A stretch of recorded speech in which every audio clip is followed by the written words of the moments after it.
Hello and welcome to this Teacher Mindset Matters.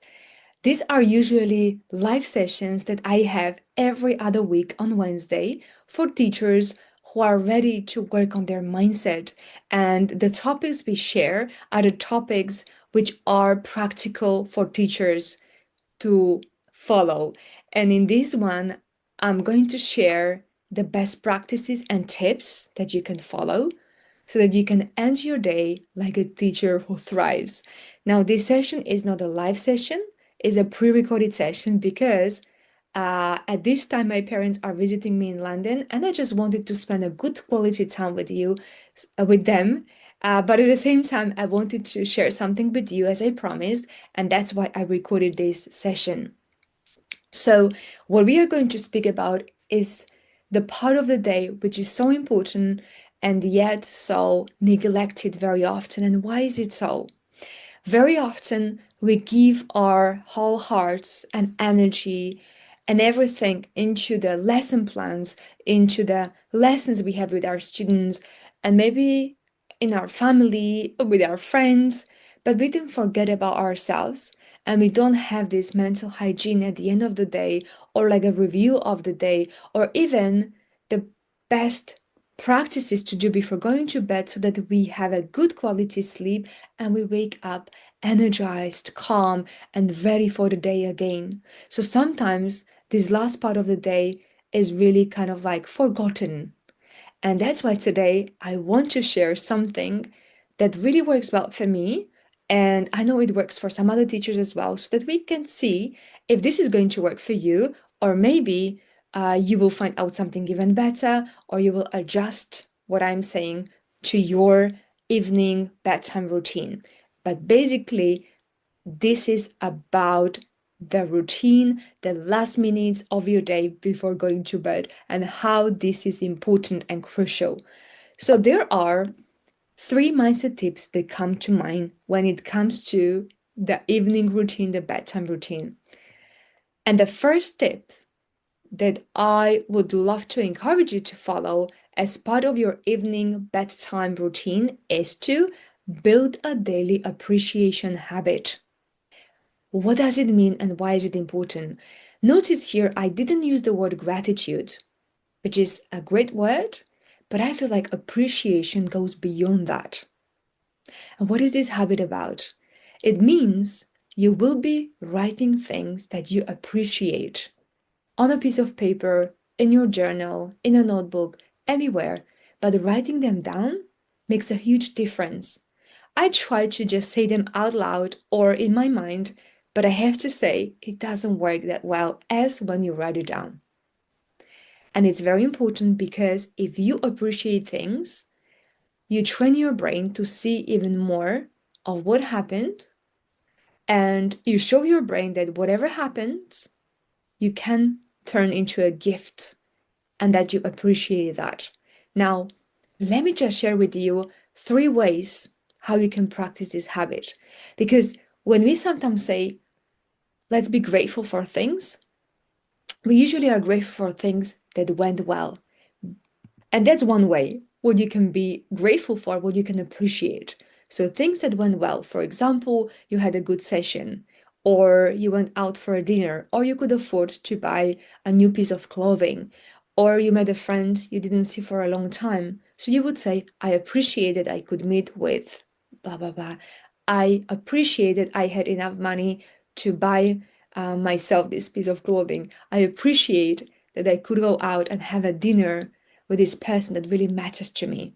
So things that went well and that you acknowledge that happened throughout your day. Now there is the second category where you can build this daily appreciation habit, and that's with the things that didn't go as well. Now this is not about forcing yourself to say thank you or I appreciate something that didn't go well forcefully, but it's truly like looking at the gifts that you can derive and get from that situation that happened, even if it didn't go well. If you are not ready to do it, it means that situation was very emotional and it's still triggering you. And that's fine because I have the second tip I will share with you what you can do in such instances. But for now, I want to show you why this is important. This is important because in life, sometimes things don't happen the way we want them to happen. And sometimes things happen in an unexpected way. And if we practice and train our brain to appreciate and to see gifts even in things that didn't go well, we will have this superpower to convert everything that happens to us into a gift. I don't mean here to be like in this toxic positivity, but to truly try to see what I can learn from here, what I can appreciate here in this situation. And good examples could be maybe you had a difficult conversation with a person you care about. So maybe you can say, I appreciate that I had this conversation with this person, or I had this difficult conversation with this person. It just means we matter to each other. Or I appreciate that I'm learning more about my boundaries, about things I like and I don't like. If, let's say, somebody pushed your boundaries and you were not happy about it. Or even maybe I appreciate, let's say, you had a month when you didn't get as much money as you tend to get normally. So I appreciate that I received the money I received. It makes me think. It makes me think about the ways how I can earn even more money, maybe different ways how I can become independent or resourceful with how I can bring money or attract money. So looking for gifts in the things that happen and that didn't go well. That's a harder one. The first one is easier. And what do you think is the third one?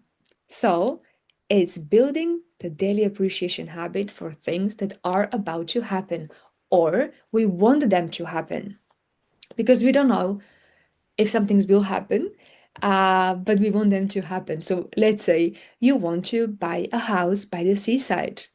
So you can just appreciate having that house already, even though you don't have it. And this way, you will set the intention for your brain for what you want to achieve, to have.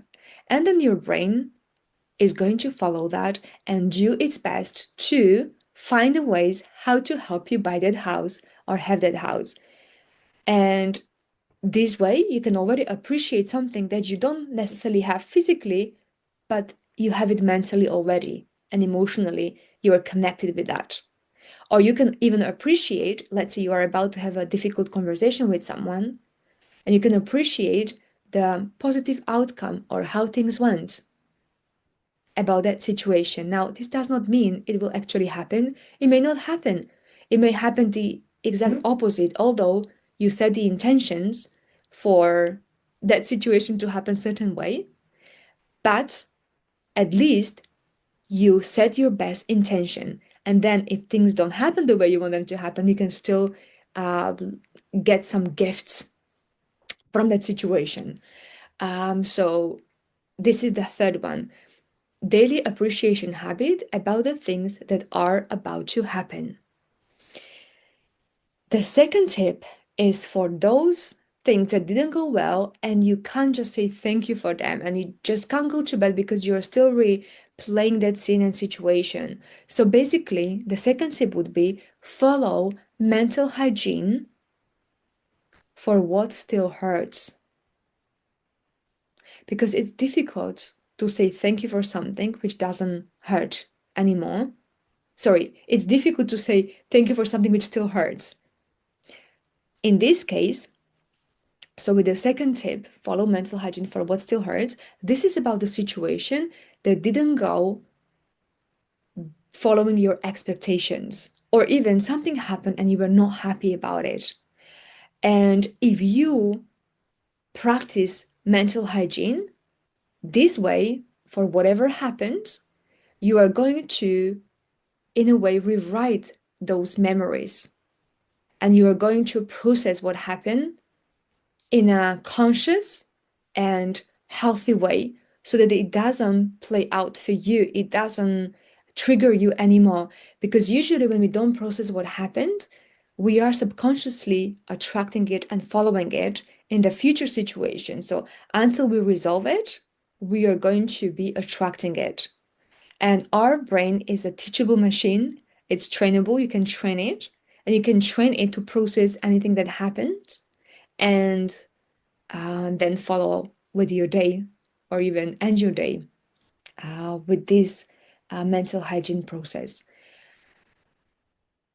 And I'm just going to share with you actually 4 steps that you can follow to do this mental hygiene for the things that still hurt. The first step you can follow is to identify the trigger. This is more like mental work. So basically, here you will think about the situation and you will think about who was there, where was it, or maybe even when was it happening, what was said, what wasn't said, maybe. Just bring that scene into focus. So this way you can identify the trigger. Actually, what happened in that situation that triggered you? Just bring that scene into focus and think of that moment that still lingers.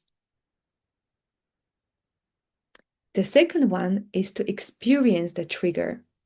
So to experience it, we mean emotionally and physically. This is almost like let yourself feel what came up in that moment, kind of relive that moment. So what emotions came up for you in that situation that didn't go according to your expectations or plan? Was it frustration that you felt? Shame? Disappointment? Anger? What was it? Connect with those emotions, feel them, and then scan your body. Where do you feel those emotions? Is it in your stomach, in your head, in your jaw, in your chest, in your legs? And what kind of sensation is it? Is it tight? Is it heavy? Is it stuck?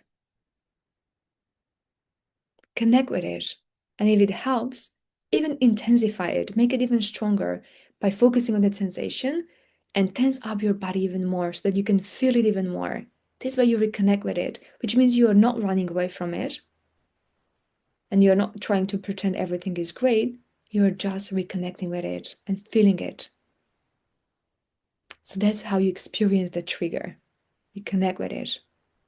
You try to understand it. What is it telling you?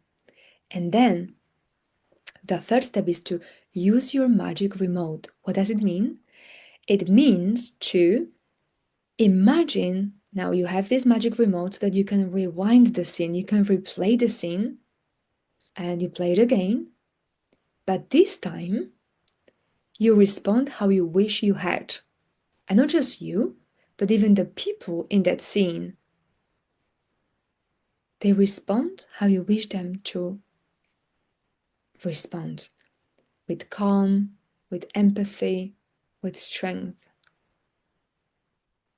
So, what would be the best possible way of you responding, and even people in that situation?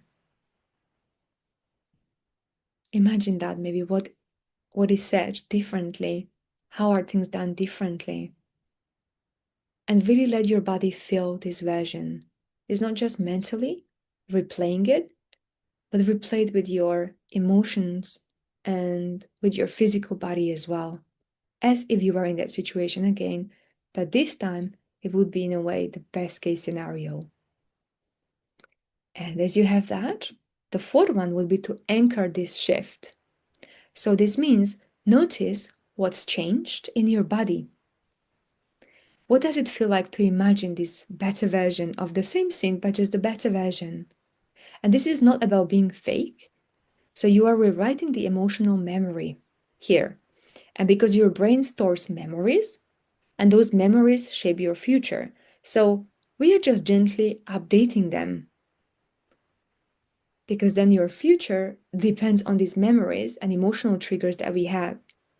If we don't deal with these emotional triggers that happen throughout the day, we are going to be reliving them again and again. So we are going to attract similar situations. But once we resolve it, once we connect with them, once we let them go and rewire them or like replay them or relive them, with this best case scenario in mind, our brain will want to attract similar memories and situations in the future.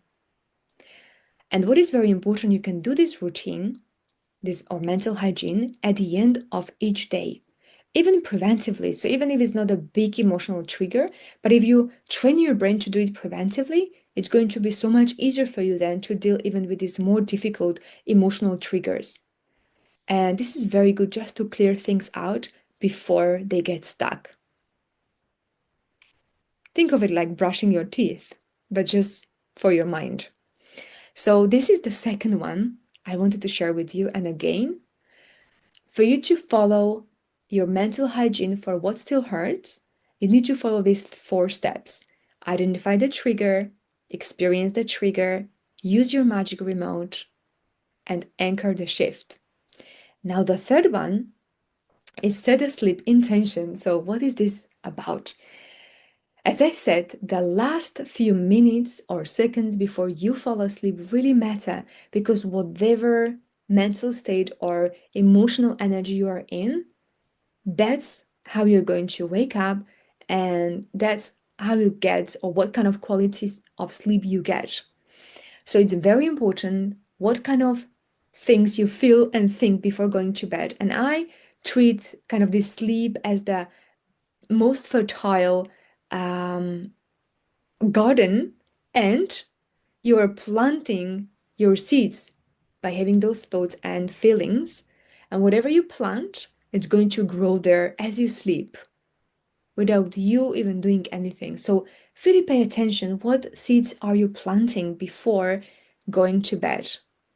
And it might be, something simple as, and this way you will ask your subconscious mind to help you make these things happen. So you will delegate in a way. You can even say, help me find one creative idea for tomorrow's class as I sleep. Or guide me through that tough conversation I have coming up. Or show me one step closer to the dream house by the sea that I want to buy. And then you just let go of control. You fall asleep, you feel relaxed because your subconscious mind is always working and will work on it while you are sleeping. So when you wake up, you may have a few ideas in the morning, or at least you will wake up in a similar or same energy as you went to sleep with. So this is like the best delegation you can do for your subconscious mind as you are sleeping. Set a sleep intention. Now, I want to recap everything for you. So how can you end your day like a teacher who thrives? You can do so by following these 3 steps. Number 1 is build a daily appreciation habit. And again, just to repeat, this can be for things that went well, things that didn't go as well, and then for things which you want to happen or are about to happen. The second one is follow mental hygiene for what still hurts. So there might be things from your day that still hurt, that are not resolved, and which are triggering you. And you can follow these 4 steps to actually process that and even rewrite that story, that memory, for a positive one. And these 4 steps were identify the trigger, experience the trigger, use your magic remote, and anchor this shift. And the third one is set a sleep intention, because your subconscious mind is working even while you sleep, and whatever thoughts and feelings you are having before going to bed, you are planting those seeds, and they are going to grow as you sleep, and then you wake up with a similar energy. So these were 3 tips, 3 steps for you to end your day like a teacher who thrives. Let me know if there is anything else you would love to add to this, and maybe your best practices before going to bed. What are the things you are doing? Or what are the things you would like to be doing more, or maybe doing less of? Let's just inspire each other, and I would really love to encourage you to share those things with me and with other teachers below this video. Now I'm going to see you again in 2 weeks' time, and we are going to have another mindset topic that will be relatable to teachers. And if you have suggestions for topics you would love me to speak about, please, I am always welcoming those suggestions. So just let me know below these videos. Thank you so much and have a beautiful day.